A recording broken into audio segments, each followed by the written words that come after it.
ভারতের প্রধানমন্ত্রী নরেন্দ্র মোদী সোমবার ঢাকায় বাংলাদেশ বিমান বাহিনীর একটি প্রশিক্ষণ বিমান দুর্ঘটনায় শিক্ষার্থী সহ বেশ কয়েকজনের প্রাণহানিতে গভীর শোক ও দুঃখ প্রকাশ করেছেন। সোমবার সন্ধ্যায় সামাজিক যোগাযোগ মাধ্যম এক্সে দেওয়া এক পোস্টে মোদী লিখেছেন, ঢাকায় এক মর্মান্তিক বিমান দুর্ঘটনায় তরুণ শিক্ষার্থী সহ বেশ কয়েকজনের প্রাণহানিতে আমি গভীরভাবে মর্মাহত ও শোকাহত। নিহতদের শোক সন্তপ্ত পরিবারবর্গের প্রতি আমাদের আন্তরিক সমবেদনা রইল।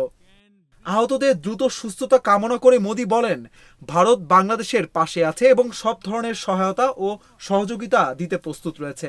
এদিকে পাকিস্তানের পক্ষ থেকে এক বিবৃতিতে বলা হয়, ঢাকার মাইলস্টোন স্কুলে বিমান দুর্ঘটনায় মর্মান্তিক প্রাণহানিতে আমরা গভীরভাবে শোকাহত। আমরা বাংলাদেশ সরকার ও জনগণের প্রতি গভীর সমবেদনা জানাই, বিশেষ করে নিহতদের পরিবার, যাদের অনেকেই ছিল অল্প বয়সী শিশু। পাকিস্তান আরও জানায়, এই কঠিন সময়ে বাংলাদেশের পাশে আছে পাকিস্তান। বাংলাদেশের সরকার ও জনগণের প্রতি আমাদের সংহতি অব্যাহত থাকবে। এর আগে ঢাকার এ ঘটনায় গভীর শোক ও সমবেদনা জানিয়েছেন পাকিস্তানের পররাষ্ট্রমন্ত্রী ইসহাক দার। এক্সে এক পোস্টে তিনি এই শোক বার্তা প্রকাশ করেন।